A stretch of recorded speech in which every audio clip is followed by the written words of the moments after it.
I suppose the way I see the development is that we've gone through many years of applying synthetic chemicals, but I think those days are over. And the reason I think they're over is that the days of cheap fertilizers are over. So I'm not saying that fertilizers don't work, but their costs are becoming inhibitive. The Biological Farming RoundTable podcast helps farmers explore innovative, low-input, regenerative and profitable farming systems. The Biological Farming RoundTable is sponsored by Nutrisoil, an award-winning biological liquid fertiliser made from a big worm farm. Nutrisoil's purpose is to empower farmers to produce life-enriching food. My name is Nakala Maddock. I work at Nutrisoil. I envisage a future where farmers are rewarded for producing nutrient-rich foods and consumers have this easily available to them. Welcome back to the Biological Farming RoundTable podcast. Today I'm joined by John McKay, founder and director of ECTOL Crop and Plant Nutrition, a foliar nutrition company that's been helping farmers for over 25 years. Today, John talks about his discovery of osmo protectants in marine algae, ECTOL's expansion from horticulture into broadacre farming, and why foliar nutrition is becoming such an important tool as fertiliser costs rise. John also explains the biochemistry behind products like nitrotane and why this approach to carbon-bound, highly efficient nitrogen aligns so well with what we do at Nutrisoil. This episode also marks the introduction of the Nutrisoil-ECTOL partnership. Our hope is to make nutrition and biology more accessible for farmers because we know both nutrition and biology are key to highly productive, profitable crops. It's a fascinating conversation about the evolution of plant nutrition, stress management, and the future of efficient biological farming. Let's get into it. So welcome to the podcast today, John. Thank you. John, you're from ECTOL Plant and Crop Nutrients, so I would love to know a little bit about your company and also a little bit about the background, who you were before ECTOL. Well, my background is in agricultural science, particularly in the biological sciences, and I've worked my entire industry either probably on the other side of the farm fence rather than before that, or more recently I've done that. And so I was involved in an industry at one stage where they were heavily involved in Australia, this is, with managed investment schemes. And I was the technical director of one of these organisations that had a role to play there. And when the regulations changed about that, a lot of the farming enterprises kept talking to me. So I thought, I'll set up a business where I concentrated in the nutritional side of these various agricultural schemes. So that's how the company started. But most of my life really has been in the applied sciences. So if you look at science generally, there are the researchers who tend to be in universities or working in laboratories. My real interest is taking those developments and making them or following through with the application. So applied science has always been my field. Taking a product, making it work at the farm level and making it commercial as well. So it's got to work. The hands-on side, really, like you actually created these products Yes. at ECTOL. Yeah. Yes, correct. And the like all of us, I had a team of friends and people I would interact with and still do who have expertise in certain areas which we can share ideas and put it in. There's nothing original in that sense. But my focus was really looking at using chelating compounds and also looking at foliar application. That was what the name of the game was. And in those days, I was more involved with horticulture. So we found that when you're talking horticulture, the micro elements are far better applied as a foliar rather than on the soil. So that's where it came from. Then, as far as the ECTOL crop and pasture product, which we first started to use in relationship with your Nutrisoil products, it's quite an interesting story, because we were supplying micronutrients right across Australia and New Zealand into horticulture, and people were getting wiped out with frost. It was a major problem. And in those days, people were using smoke pots and helicopters trying to push warm air down onto crops and one thing and another. And someone said to me, well, what can we do about frost losses? So we spent a year, well, the question I asked was, how can a cabbage survive under frost and cold, yet a mango or a grapevine or a peach tree can't? And the reason there is that those plants that had evolved under snowy conditions, like a cabbage, for example, produce what they call osmo protectants. There are a range of chemicals in the plant which protects them against frost.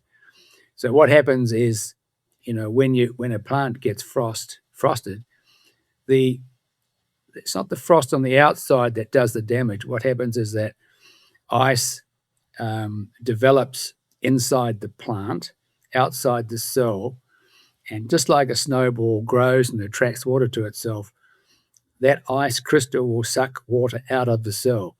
So the real effect of frost, for example, is internal plant dehydration.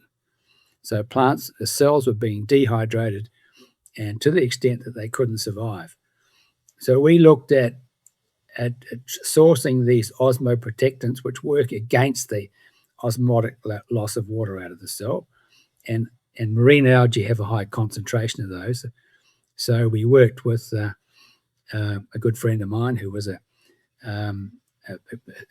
professor of chemistry at Melbourne, and we looked at what could be done, and we then started extracting these osmoprotectants out of marine algae, and which we started to apply to plants. And in that year, I was a hero, because crops were being saved, and it was probably the first really major commercial application of marine algae for frost protection in Australia. That was the genesis of ECTOL.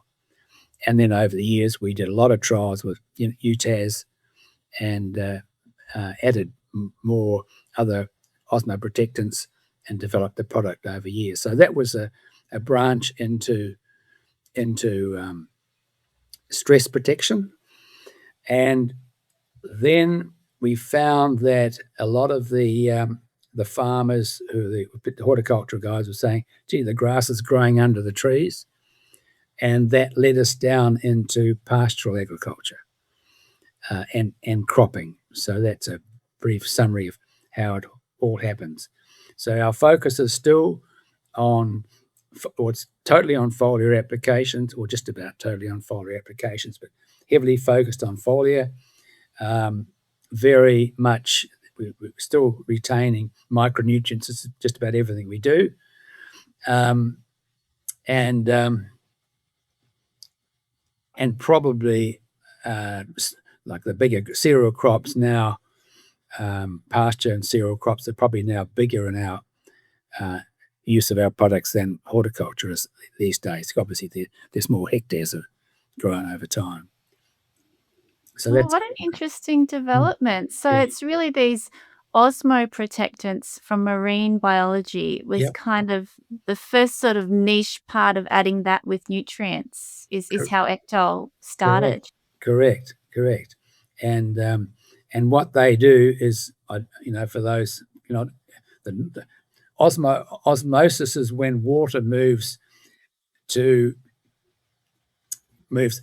osmotic effect, if you like, is water will move from an area of low concentration from a concentrated situation to a low concentration. So it migrates. So when a plant gets stressed, what it tends to do is it focuses these protective materials within the cell to suck the water back into the cell, which otherwise would have been drawn onto the ice molecule. I don't know if I'm making myself clear, but that's the name of it. It's a complex process, and all plants can do it. If you take a grapevine and bring the temperature down slowly over a few days, it will start to produce osmoprotectant compounds and load up the cells. It's like, but if you do it overnight, it gets caught. It's like you walking out in the cold without a coat. It's that sudden change. It's a sudden change that affects so many crops. But if you bring it down slowly, it's called acclimation. If you bring the temperatures down slowly, they've got a much better chance at surviving. Right. So is this in all of your products now, these osmo protectors? No, they aren't. But it's an option. It's interesting. If you look at years ago, there was some work done by the USDA by a fellow called, I think his name was Skimmer. Anyway, he did this work and looked around the world at agriculture production, and something like 85% of all the plants grown in the world never are harvested. So the attrition or loss of crops is amazing. So we do all this work and put all this investment into growing things, and we only actually sell 15%. Now, in a place like Australia, it's probably higher, but that's on a global basis. And when he looked at those losses, the principal loss of yield is what they call abiotic stresses. So that can be heat, it can be cold, it can be frosts, it can be chemicals, or it can be pathogens. And they might only reduce your yield by 25 or 30%, and the farmer thinks he's done all right. But those actual very subtle stresses are the reason that they're not maximizing their yield potential. So that's why, from our point of view, I have been saying to farmers for years, what we want to do is try and improve or maximize the potential of this year's crop. And you do that by obviously nutrition, but you do it by these stress protectants, if you like, or osmo protectants or stress protectants. So yes, we don't always add them to our product, but it's an option for farmers, and we tend to encourage it. But of course, they're all driven by budgets, and you don't have to do it to make a big change. Now, I don't know enough about Nutrisoil yet. I'll get to know more about it. But I would imagine that some of the impacts of Nutrisoil would be in this area of stress reduction. Absolutely. You know? Yeah. As you're talking, John, I'm thinking of the ways that that the osmo protectors are working, and also the way that Nutrisoil helps to reduce these stresses. Like we've certainly done studies where applying a worm liquid, the plant lets out less abscisic acid, which is the acid they let out when they're stressed. Yeah. And that in terms of your frost protection, like we've got these microbes that land on the leaf of the plant Yeah. that help, bump off the frost-inducing microbes. Mm-hmm. So again, it's so holistic. I'm thinking your products have these osmo protectants in there helping inside the plant to reduce that dehydration and frost-inducing situations. Yep. If you use less nitrogen, you're not going to have as much water in the stem of your plant. Yep. So you're, again, not going to freeze as easily. And then when you're providing the plant with full nutrition as well, it's going to be able to deal with stress. And then you've got your microbes on the plant that are helping the plant deal with cold conditions. Totally. And the plant is less stressed. So it's just this beautiful combination of all of these things working together, isn't it? It is. I mean, what was some of the biggest challenges? So this would have been very new. How many years ago did you start ECTOL? I think it was 2001. It was actually, when was 9/11? Yeah, right. It was that 2001, 9/11. Anyway, it was about that time. Yeah. So it has been a journey, and I'm I suppose the way I see the development is that we've gone through many years of applying synthetic chemicals, but I think those days are over. And the reason I think they're over is that the days of cheap fertilizers are over. So I'm not saying that fertilizers don't work, but their costs are becoming inhibitive. And I don't know whether I'm having this discussion with a lot of major farming enterprises right now, and they are just wondering how they can actually make a profit with the high costs of fertilizers. And therefore, what our technology, if you like, is a very targeted approach, foliar applied, and it's all about nitrogen efficiency or fertilizer efficiency, whereas the old technique was put it on, and you could do it then because it was cheaper. And if you lost half of it into the atmosphere or into the soil, it didn't really matter. So those days have changed. So I think the big challenge for us as two companies with an association is how do we optimize yields at a reasonable price and be very efficient in what we're applying. Foliar nutrition is really what you're focusing on. Do you think that crops can be grown with just foliar? Can't even say the word foliar nutrition. Or is there a combination? I think it's a combination, because the plant will never be able to get its full nutritional requirements through leaf absorption. And so, what we're actually trying to do as a company is we are saying to the farmer, how can we optimize your crop? How can we optimize your pasture growth in the current conditions? So, in other words, if you're going to spend $1 on what we're trying to do, is we'd like to see you make $3 to $5 back this year. That's what we set ourselves. You've got to get a payback, and you've got to get it this year. Now, if you're talking about lime, for example, and we don't sell lime, but if you're talking about liming, then that's a 5-year investment.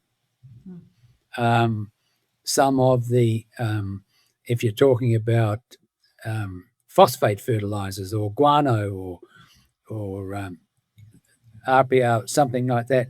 That's a soil applied product that takes a number of years to get paid back because you're changing the soil profile.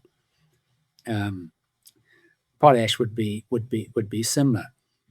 So that's, and you couldn't get enough of those major elements into a crop through foliar application. But if a crop was if it was stressed, if it showed a lack of potassium or magnesium or some of those other major elements, yes, we can apply it to the leaf and get through that season. But it's not going to provide enough for the next crop, if you know what I mean. So consistently feeding in a foliar in program. a foliar application. And micronutrients, they are called micronutrients because you need very little of them. And therefore, targeting the crop with a micronutrient as a foliar just makes sense, and it works. So, John, if you had a tissue test and you were low in a micronutrient, would using the ECTOL Micromax address that deficiency in the plant, not in the soil? Yeah. And if it goes in the soil, it's not wasted because those elements are protected. But the whole idea of Micromax, it does give you a suite of all the elements that you require. And if you did a tissue analysis and you found that you were short of boron, for example, then you could go and apply boron or whatever the element was. What we tend to do is we do all the elements that you're likely to need and let the plant decide. So it'll, and we can tweak it.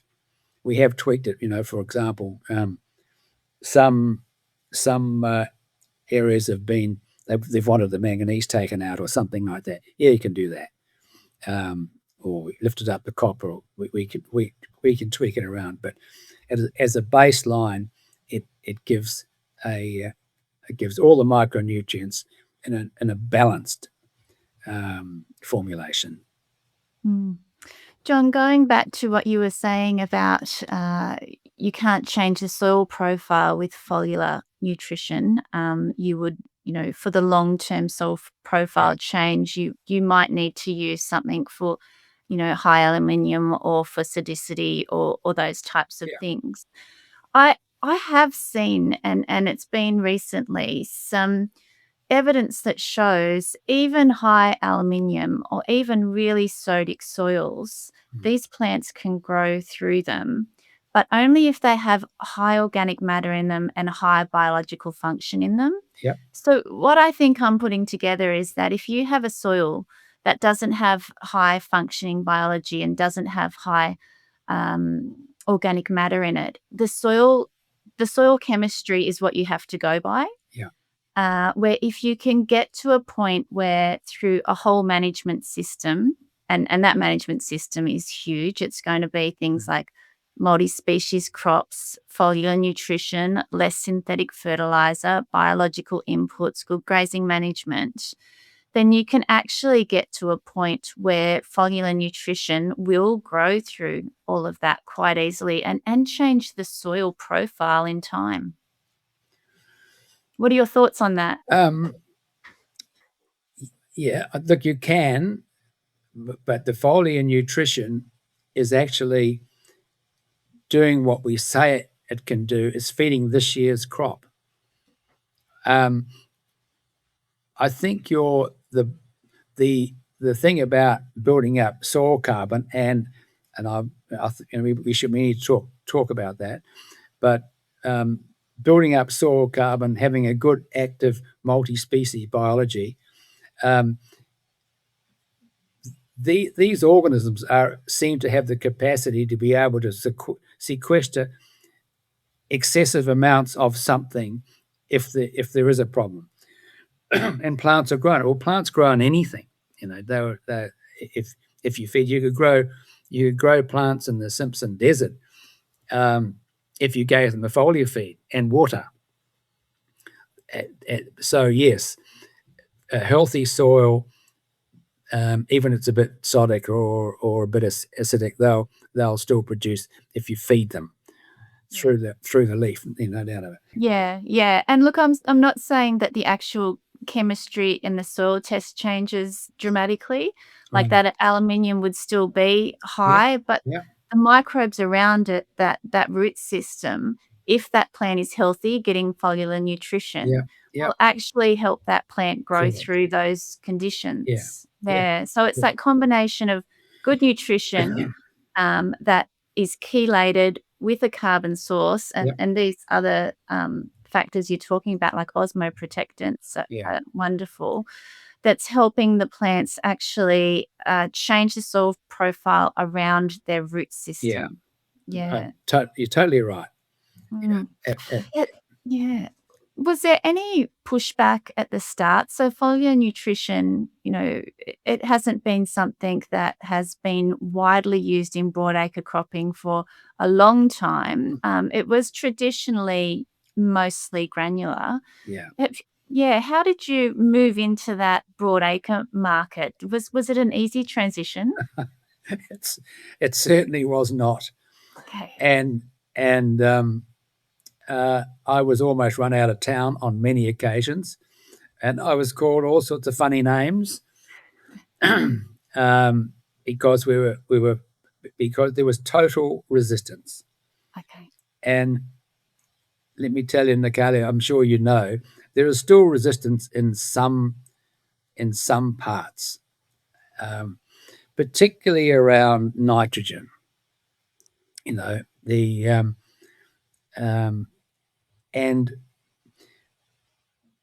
the I guess everyone starts looking at the talk about the number of units of N. If I've heard that expression, I've heard it 1,000 times, and I'm sure you have as well.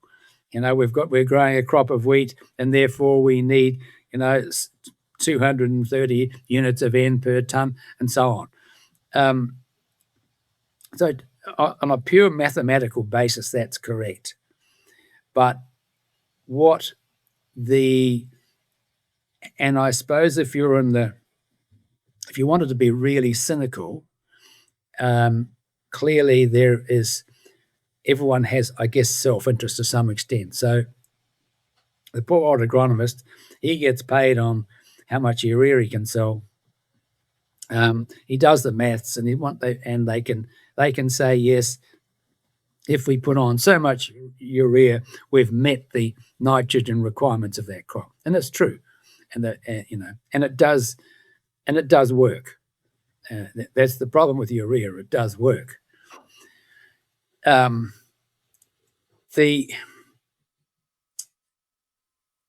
problem,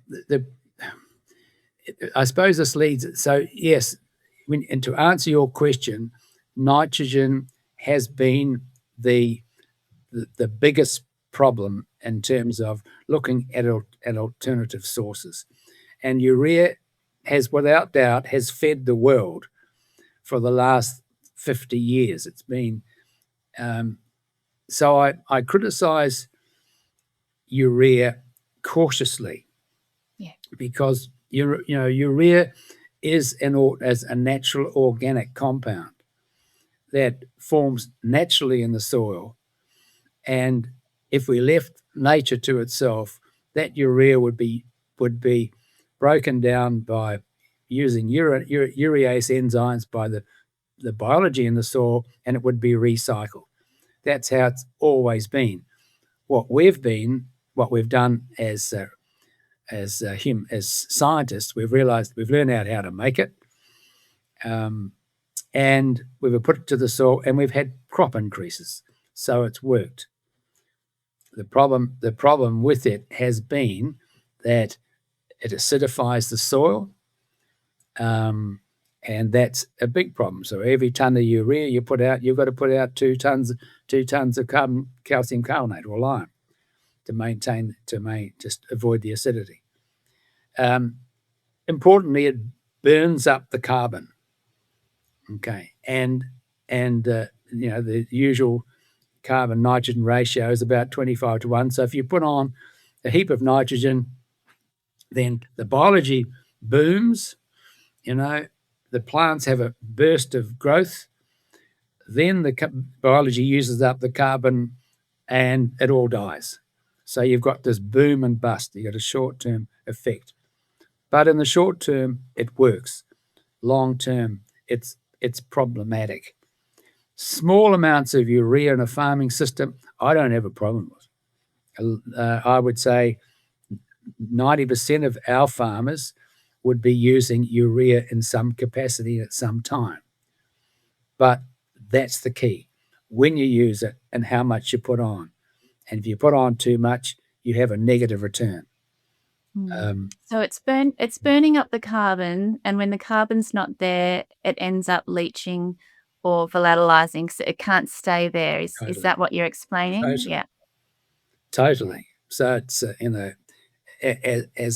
as part of the process, it's fine, used in small quantities, but that's the point. So yeah, we did get a lot of pushback, but hardly ever these days. Yeah. And it really, and I suppose from a farmer's point of view, he's growing a crop. He plants a crop, and he has a lot on the line. For that crop to fail, it affects his bank balance, affects his business. So we can't be too critical of him or her having fear around using urea. And so, what people like you and we have to do is manage them through the process. And it might be a 2 or 3 or 4 or 5 year conversion. You don't do the whole property. You don't, come into it slowly and convert to a biological farming system over a number of years.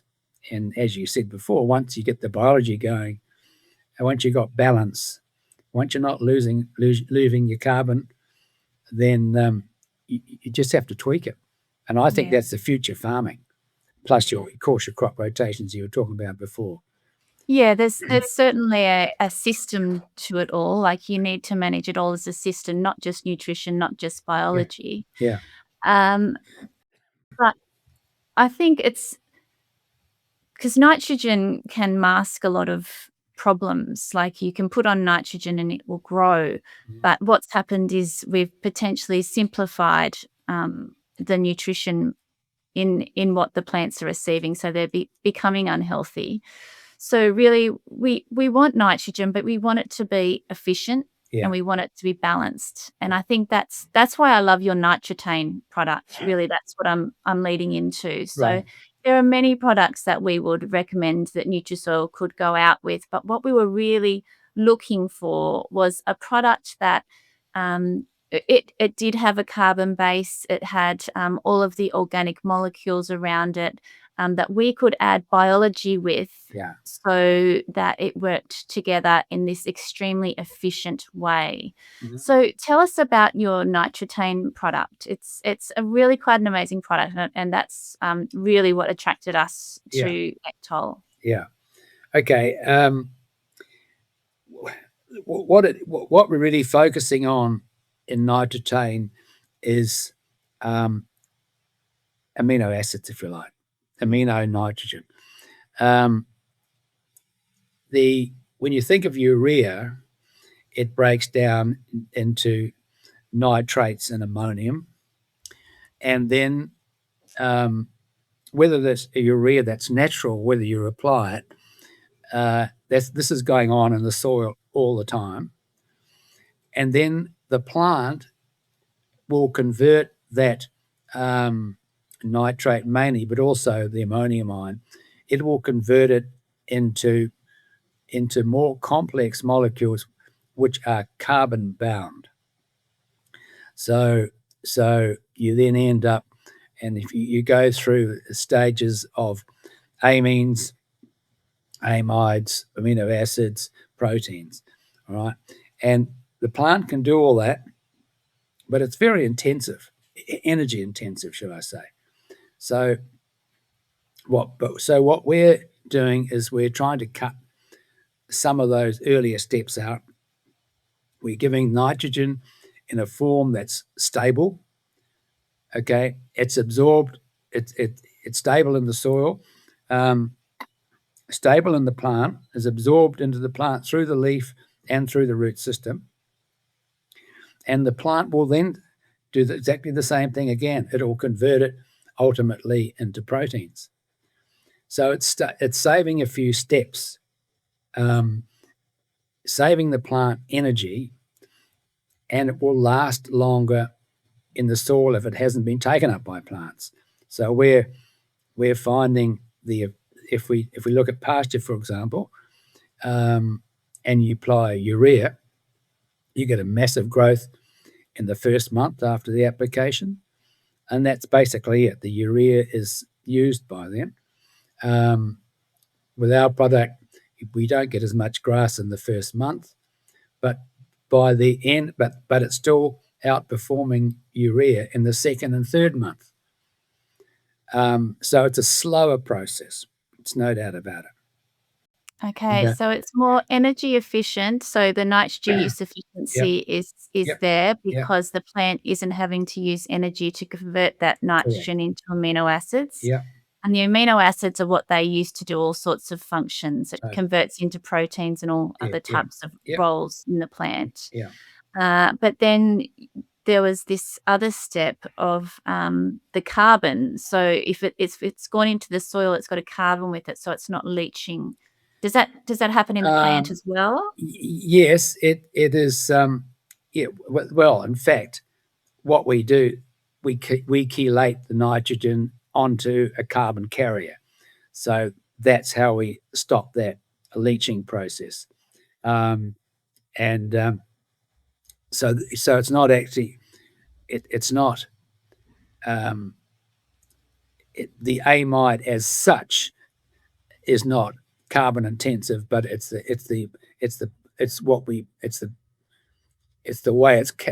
carrier that's got the carbon in this particular case. That keeps it in a stable form. Correct. Yeah. When you look at the analysis, it says like the forms of nitrogen. It doesn't say urea, it doesn't say ammonium, it doesn't even say amino acids. Yeah. Could you talk about that analysis, what that actually means and what they are? Well, we basically start with a suite of amino acids, I'd need to go through the label and details. But basically, that's what it is. It's amides and amines, which add up to a total concentration of 27% of nitrogen. So you wouldn't call it organic nitrogen, you would call it a chelated nitrogen, is that right? Yeah, that would be Well, organic's an interesting term because the organic chemistry is chemistry that involves carbon. Yep. Right. So if you said to me, "Is it organic nitrogen?" I'd say yes, it is, because it's carbon, but it's not it wouldn't be organically certified because we don't extract it from a plant or it doesn't come out of the soil. It is a process of manufacturing, which is consistent with natural systems, if that makes sense. Technically urea is an organic molecule. It's organic because it's found in nature. So organic certification is, they call it products that are found in nature, if you like. Organic chemistry always evolves around a carbon molecule. All right. You've also got in nitrogen all of the trace elements which help with the conversion. Is it the conversion of amino acids to protein? Is that what you've concentrated on? No, it's really not really. Those are just amino acids that plants need. And since we are foliar applying, it's a little bit like the micromax in the sense we're giving the plant a suite of trace elements as well. Now, if you look at most of the metabolic systems or metabolic processes in plant, they all use trace elements. So it's zincs and coppers and manganese. All those trace elements are used. So you could to answer your question, yes, we want to make sure the plant has those micronutrients so that it can make proteins, it can metabolize. Correct. Yeah, creating a healthier plant because it's Yeah, got its full of course. nutrition Yeah, base, not those simple macros. yeah, And I think looking at the combination of this nitratane product, which is chelated, it has trace elements in it, and then adding Nutrisol with it, you're actually adding life to it. So you're certain like the nitratane has a carbon source to the nitrogen, holding it and stabilizing it. But then when you add something with life to it, you're also adding all of these metabolites that do different functions as yeah. well. Yeah, Well, so it's just increasing that complexity and that totally. nitrogen use efficiency. The Yeah, delivery is really, yeah, it's extremely efficient and it does many functions at once. correct. Interesting enough, we have been many of our farmers, as you know, have been not Nutrisol farmers before, long time before I ever met you, actually. So the farmers realised that they were getting a 1+1 = 3 response from looking at a biological input and and a chemical input. It's a chemical input, but it's not our product's not biological, but they do definitely work together. Yeah, yeah, absolutely. Just putting the chemistry and the biology together, Yeah, it's yeah, just extremely efficient. yeah. I mean, when you look at or consider soil chemistry and then you consider biological chemistry, how would you explain that difference? Um, that's an interesting question. I've been pondering on that. I think there's two parts. Chemistry, if you like, or you might say inorganic chemistry, usually doesn't involve carbon. So you're talking about elements and energy and combinations of elements. So most elements have a charge on them. They can't actually exist on their own. Therefore, they form compounds with other, like a positive ion or positive metal ion will combine with a negative um, uh, anion to form a stable compound of some sort. That's what traditional chemistry is, and that goes on in the soil as well. Organic chemistry is involves carbon, and usually there is a biological process in it. So I think more and more of those organic chemical reactions in the soil does involve biology in some form, if that makes sense. So that's the subtle difference. They're still chemical reactions, but one's got carbon and is life based, and the other one is usually non-carbon and there's no life forms involved in traditional chemistry. With you working with the nutrient and the carbon-based type of products, you can always say what's in your product. I think with Nutrisoil, we're working in the biologically chemical side, and it's constantly changing. So we could do a DNA test and say what's there then, but then the DNA might change later, or the types of microbes and their abundance will change and cycle over time. It's constantly changing biological chemistry. Totally, and I think, um, and I think that's becoming more accepted. That when you ask how was I approached in the beginning, it was very much about traditional trials. Now, if you're going to make a chemical, a weed killer, for example, it is strictly chemical, and they do their trials, and then they measure the efficaciousness of it. So you know exactly what's in it, and you know that it's got a 95% chance of doing what it will say will do. Organic systems don't work that way. It never have and never will, and we have to live with that, and that's okay. Our product, of course, can be specified and must be specified, and organic, but our ECTOL, for example, a little bit like Nutrisoil, is more variable for that. Is that because of this marine algae? Yeah, it's a marine algae and changes. Would you say there's life in that? Is it alive? No. Well, could be. if you leave the lid off, it becomes alive. No, it's Right. not. It's not designed to be alive. It's actually it stimulates life, if you like. It's used by life. It's not from that point of view. We have been asked over the years to look at biological inputs, bugs in a drum, and I've never gone down that route, except maybe with mycorrhiza,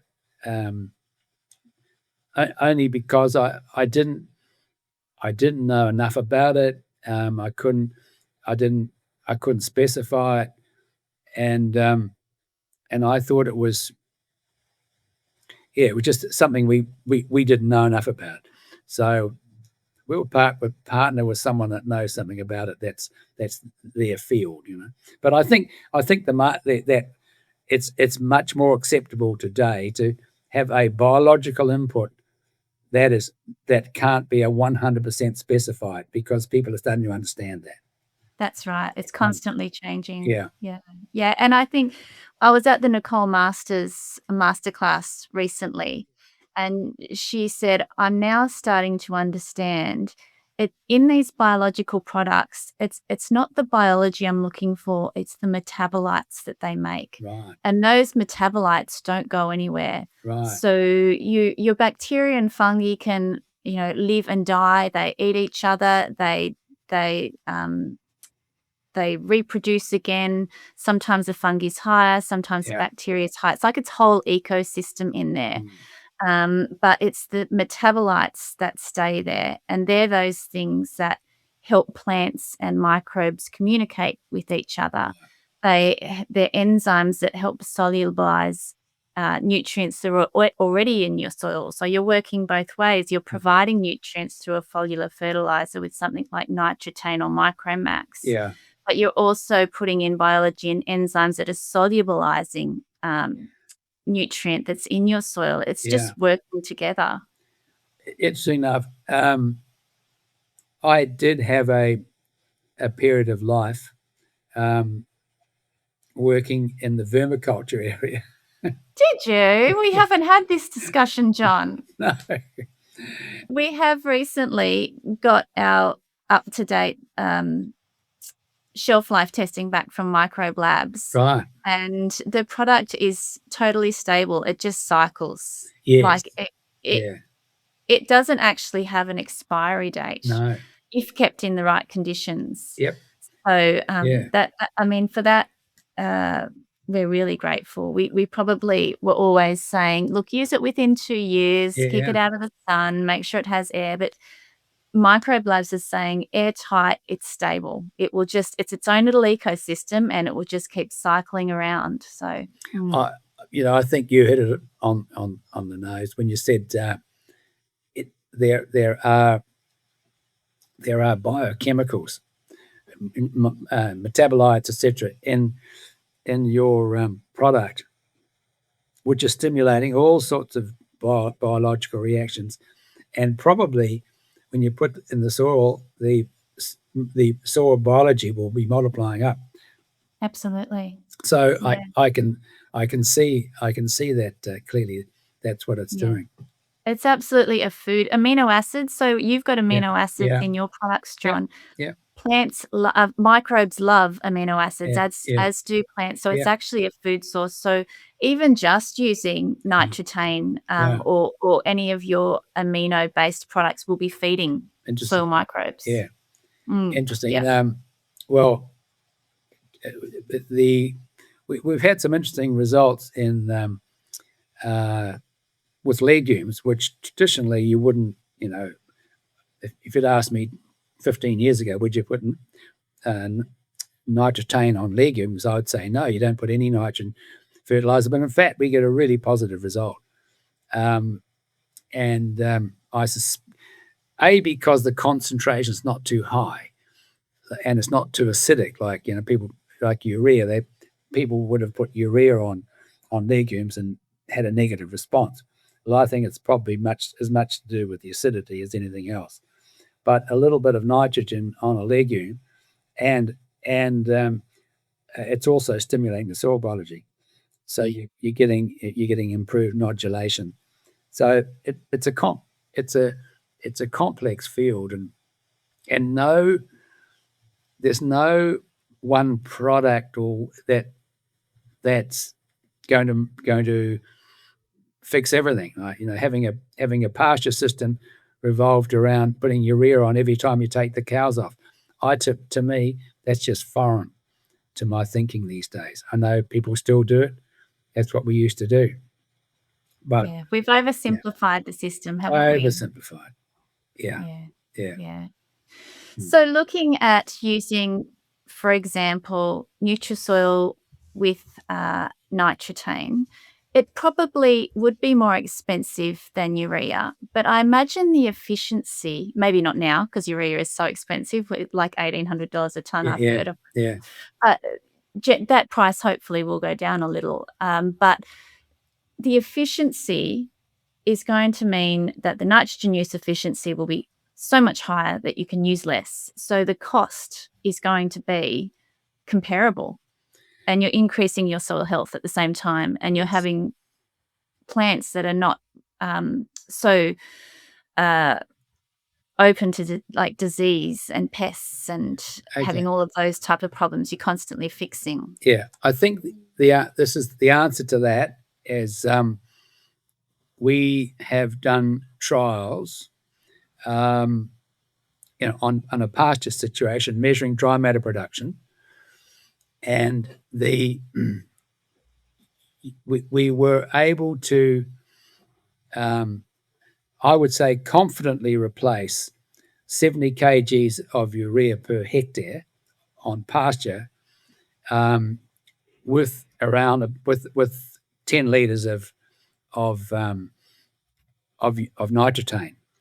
Okay, just as a rule of thumb. Now, in fact, the nitrotane outperformed the urea, but at the current prices, that the nitrotane at that rate would be cheaper than the urea at current prices. Importantly, that's about a rule of thumb. It seems to get the same agronomic effects as about 70 kgs of urea. So if you put out, let's keep the maths easy. If you put out 100 kgs of urea, you're only actually going to get half of the nitrogen. So you're getting about 23 units of N from 100 kgs of urea. So the losses are very, very high. And when you're talking about nitrogen use efficiency, you then say, well, how can 10 litres of nitrogen at 27% sustain a crop. Well, it's not just the nitrogen, and I've never pretended to be. You can look at good soil biology, and that should produce, I don't know, 70, 80 units of N. You've got your and then if you start looking at decent crop rotation, well, you've got another 100 units of N, plus your nitrogen. You add up all those sources of nitrogen, you're getting sufficient to grow very healthy pasture or a crop. So that's the way we have to think about inputs into farming in future. You don't look at one crop this year. Let's look at a 3-year program involving crop rotation, and I think and also including clovers and other legumes which are going to fix nitrogen. So and then you've got your free fixing nitrogen bacteria, azotobacter, and things like that in the soil. You add them all up. So to look at any input, whether it be urea or anything else, and say that's the sole source of a nutrient, it's old science. Those days are over, and it's too expensive. Absolutely. So what about Micromax? Let's talk about Micromax. It's quite an elevated amount of micronutrients in that product. What's the story behind that? How did you come up with that? Not too scientifically, I've got to tell you. It was really let's put a formulation out there that will meet at relatively low levels, will meet the requirements of a crop. Now, interestingly enough, my first focus for that product was actually stress protection in horticulture. So we were looking at, because a lot of those trace elements are used in stress protection by plants anyway. So let's put them all together, put them in an application, and we were putting out sort of 2 or 3 litres a hectare, not a lot, on a tree crop. Now we bring it into particularly pasture, actually, more so than anything else, into a program. So I think we really just, I know every soil is different and they have different combinations of trace elements, but we just wanted to make sure that that the crop or the pasture had sufficient of them. And interestingly enough, we were getting anecdotal reports that stock health was better, because they also need those trace elements. So it was really a minor exercise, but it's made a difference. So do you think if someone had a deficiency in their crop that in a trace element that's contained in Micromax, that applying Micromax would fix that deficiency in the plant, not in the soil, in that plant, in that year? I do. And what if you had an excess of one of the trace elements and that was in the Micromax? We just take it out. Yep. And that can happen. We've done that. If there's too much of something, when we formulate it, we just take it out. So still important to be looking at your soil tests, looking at your sap tissue tests, yep, and knowing what generally happens, I guess, in that soil and in that crop type. Yeah. And then you can go from there. So even you could get comfortable enough over time to not have to keep doing those sap tests. 100% right. I'm reluctant to say that because I don't want to dissuade people from having some knowledge, but if the soil's a funny thing. I haven't seen, and I'm look, there'll be plenty of people out there who disagree with me, but if a soil is short of copper, 20 years later it's still short of copper, right? That's the way it's designed, if you like. That's the way it's formed. That's its natural system. Natural system. So it's very hard to change a soil. Now what the fertilizer companies will do a blend, and they'll put in zinc sulfate or something like that, and that's okay. But that soil will still be short of zinc 2 years later. So once again, even those applications tend to be crop centric. Even with major elements like phosphorus, for example, if the soil is short of phosphorus, it's always short of phosphorus.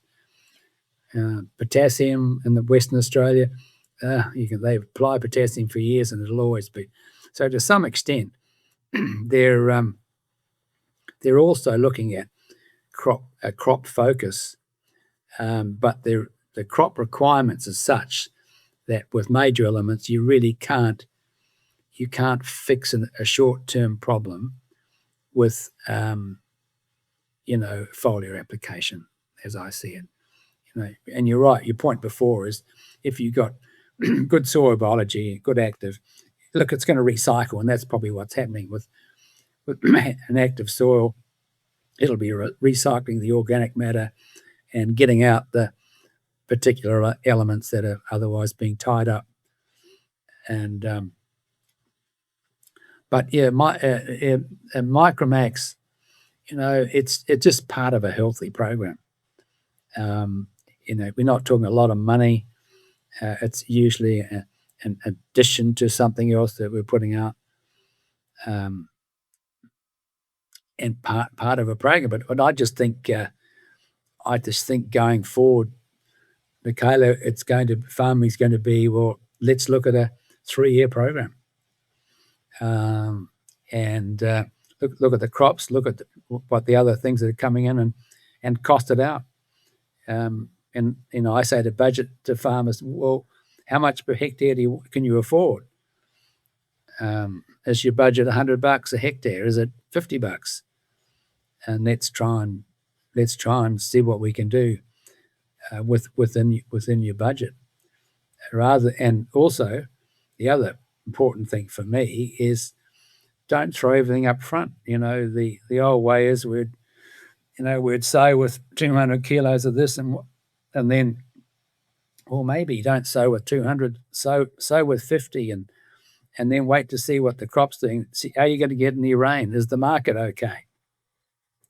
Let's look at an application later on in the crop cycle. Yeah, absolutely. There's so much to it all, isn't there? But I think moving into this nutrition chelated, so it's stable, with a carbon base again, and also with your biology, it's just going to be an easier system for farmers to manage the stresses, the droughts, the frosts, and all of these things just keep coming. And what's happened is when we've used all of these NPKs with nothing else, is we've lost our soil resilience, so we can't deal with these stresses. So we really need to go back to more of a complex system. Complexity is how nature works. Totally. We can't simplify soil. We're complex. We can't simplify ourselves. No. We need all of those different nutrients and all of those hormones and enzymes. Yeah. The soil's just the same. We can't live on fish and chips and beer, unfortunately.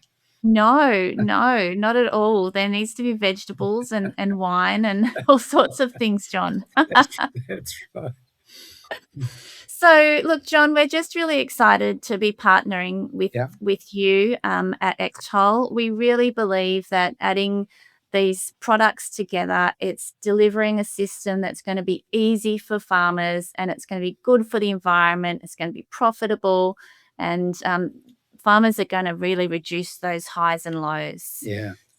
I know there's another point just came to mind, and I don't know, I'm bringing it up, but we are having a lot of conversation around carbon sequestration, and I'm sure you are too.